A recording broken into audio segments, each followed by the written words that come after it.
જય ભોલેનાથ મિત્રો, ચાલો આજે યાત્રા કરીશું બિલીમોરાનું શિવજીનું મંદિર. 108 ફૂટ ઊંચું શિખર ધરાવતું મંદિર આજે આ મિની સોમનાથ તરીકે ઓળખાય છે. સોમનાથ દાદાનું સ્વયંભૂ શિવલિંગ અહીં જોવા મળે છે. શિવાલયમાં પ્રવેશતા વિશાળ રંગ મંડપમાં પહોંચાય છે.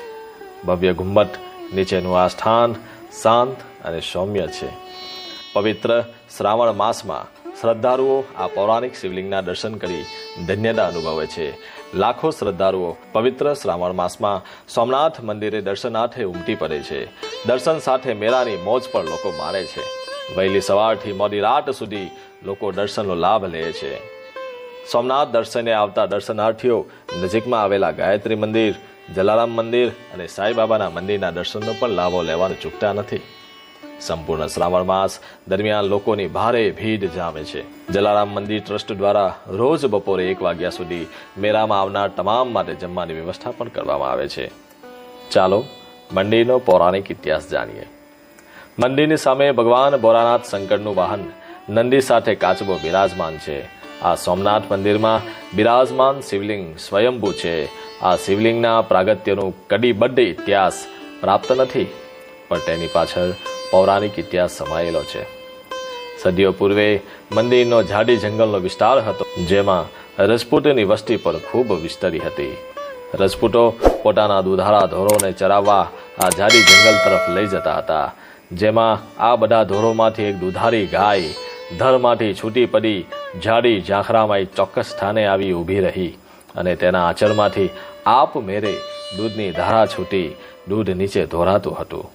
આ વાતની જાણ ગાયોને ચરાવવા લઈ આવતા ગોવાળને માલુમ પડી, જ્યારે આ સમગ્ર ઘટનાની જાણ ઘરમાં જઈ ગાયોના માલિકના પત્ની રાજપૂતાણીને કરી હતી.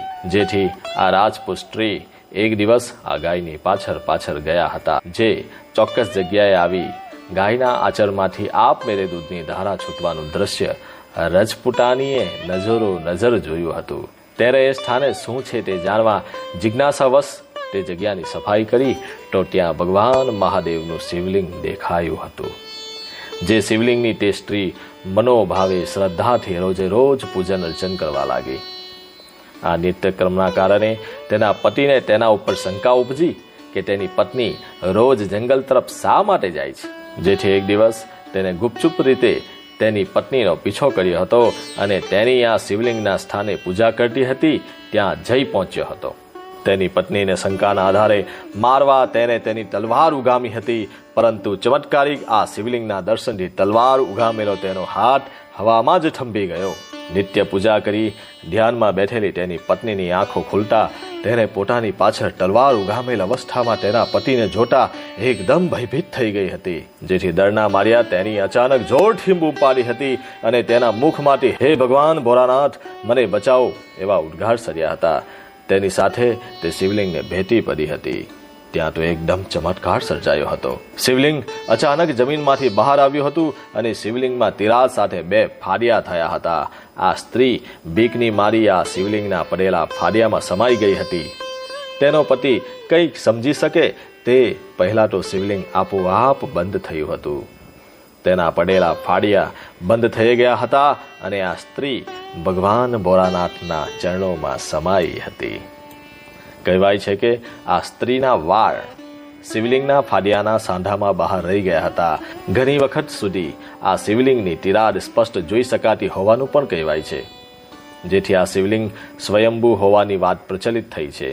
આ સમગ્ર ઘટના નજરે જોનાર રજપૂતે આ ઘટનાની જાણ ગામમાં કરતા બાદમાં લોકોએ આ શિવલિંગનું પૂજન અર્ચન કરતા થયા હતા. જે બાદ સમય જતા પૌરાણિક શિવલિંગનું મહત્વ લોકોના ધ્યાને આવતા મંદિર બાંધી પૂજા કરતા થયા હતા. વર્ષો અગાઉ બિલીમોરા નજીકના ગંડેવે ગામમાં દેસાઈજીનું કુટુંબ રહેતું હતું. જૂના રીત રિવાજો મુજબ કોઈ સેવાના બદલામાં આ દેસાઈજી કુટુંબને રાજા તરફથી દેસાઈગીરી ઇનામમાં મળી હતી.